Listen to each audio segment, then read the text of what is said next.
Did they hear the sound?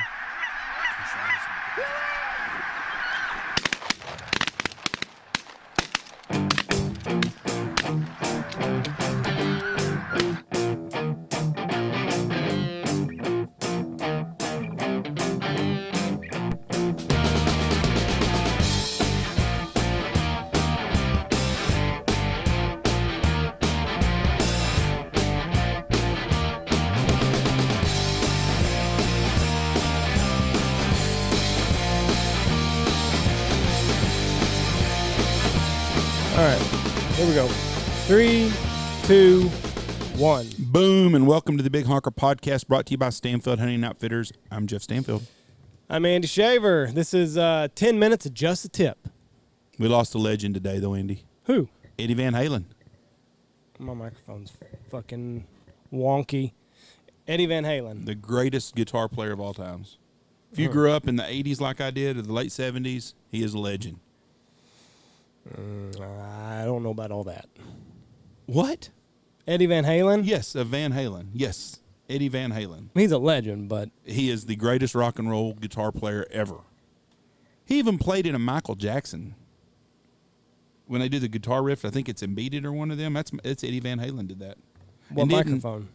Or not microphone. He did. They have a guitar riff in the middle of the song, and it was on Beat It in Thriller, and he did it for nothing. He would have got a credit royalty for that. The number one selling album of all time. Lost a ton of money on that deal, but did it just because he's cool. Anyways, he was a badass. With Sammy or with David Lee Roth, Van Halen was the greatest rock and roll band ever, in my humble opinion. I'm not into the Stones. What about Guns N' Roses? They didn't have longevity. It's because Axl Rose is too big of a pussy. Hell of a rock and roll singer, though. I mean, hell of a singer. Hell of a great band. Another great rock and roll band. Kind of like Nirvana. Nirvana was damn good. Yeah. I mean, Axl Rose was such a bitch that nobody could work with him. Very talented, though. We got 7.5 minutes of just tips, so... Oh, we got to do some tips. You better get to it. So we called it, it's just 7.5 minutes now? 7.5 minutes for this week because we talked about rock and roll people, but... well, it's not like we're on a time crunch where if we went over 10 minutes, someone's going to fire us. It's 10 minutes. Okay. 10 minutes. Well, what are we talking about today? Today? Yes. Today is flare versus the slide. You got to be able to tell the difference. Not like the electric slide, but like the really slide. A bird slide. Someone that's not a waterfowl guide, a slide is when they're not scared. They just something they don't like. They just kind of push off. Or maybe they don't even dislike something. They just go somewhere else. A flare is when something is wrong. Yes, and they do that.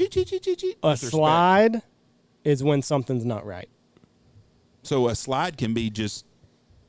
So you're telling me every time a bird slides away, something's wrong. Something's not right. See, I disagree with you on that one. Something's not right. A flare, something is wrong. Yes. Well, that's the same thing. Huh? That's what you're saying. No. Yes. That's not at all what I'm saying. That's like the difference between a lie and not telling the truth. There's a difference. It's the same fucking thing. No, there's not. No. It's very different things. A slide or a flare. When a bird flares, something has scared it. You don't like something. Something is wrong. They slide sometimes. I've seen birds slide then come back from 2 miles away and come back in. Something wasn't right for that time it went by. I don't know what you want. I know. I think a slide is not. Sometimes birds just slide away. I don't think nothing's scary. They just don't like something. But a flare, they see something that scares them. Something wasn't right on when they slid. So they didn't like something. Okay, so now that me and you have argued about a slide or a flare, what's our 10-minute tip on sliding and flaring? Well, obviously you got if you see a flare and you notice and you know that it's a flare, you got to find what's wrong. What about a slide? You just ignore it? You got, in my opinion, a flare is easier to fix than a slide. Yeah, because a flare, there's obviously something wrong. A slide, sometimes a bird just don't want to be right there. Something's just not right. Something subtle is not right. But the next group that comes in might not slide. But if the birds flare, every group's going to flare usually. Correct? Usually, yes. So you've seen a bird slide, and then the next flock of birds do it. Yes. Yes. Okay. But but something was not right for that flock. It didn't like it. It didn't meet their personal standard. Maybe Elmo, who's leading that flock, just didn't like it. Could have been. But on a flare, everybody don't like it. Yes. Usually, a flare is 9 times out of 10, it is blind related. It is your hide's not right, somebody's rubbernecking, you name it. It's 90% of the time it's a hide problem. Most of the time, yes. But it's not a decoy placement problem. It's usually a hide. Most of the time. Now, I mean, there's exceptions to every rule. Back when we used older decoys, not so much now that we're using dive bombs, you could have decoys knocked over. Now, with dive bomb have come around, we don't have decoys fall over as much as we used to back in the old days. Whenever stake system's better. Stake system's a lot better. So most of the time, I've hunted dive bombs in 50, 60 mile an hour winds. They stay in the ground. And the finish on them is a lot flatter, so even if they are on the ground, a lot of times it doesn't really matter because they just don't shine. They don't shine. So it's usually a blind It's usually problem, a blind. or a person peeking in the Somebody's peeking, or maybe you left the bag out. I don't know. I mean, something is wrong. That's the flare issue. And it's usually something that's should be pretty obvious to you. What I like to do if birds have flared, I give them 2 groups. Because, I mean, you could just have a flock that's a pain in the ass and flare for no whatever fucking reason. We got flies everywhere. Where'd they come from? They're everywhere right now. But usually if one group flares and then the next group after them flares, I'm thinking something's wrong. It's time to fix something. So I'll get up, I'll tell everybody, okay, pretend birds are coming in. How are you hiding when birds are coming in? And most of the time you can spot it. And most of the time it's blind related. Now if you don't see something blind related, then you can start walking around your decoy spread to see what the problem is.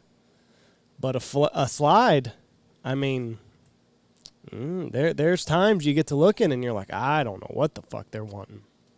Sometimes they just don't want in there. I mean, sometimes I've seen them slide a lot of times and never flare. I mean, they're going to do it, they're going to do it, they're going to do it, they do it and do it, do it, and they just slide and slide and slide. Next thing you know, they're a mile away. There ain't really nothing you can do about it. I mean, you just got to kind of,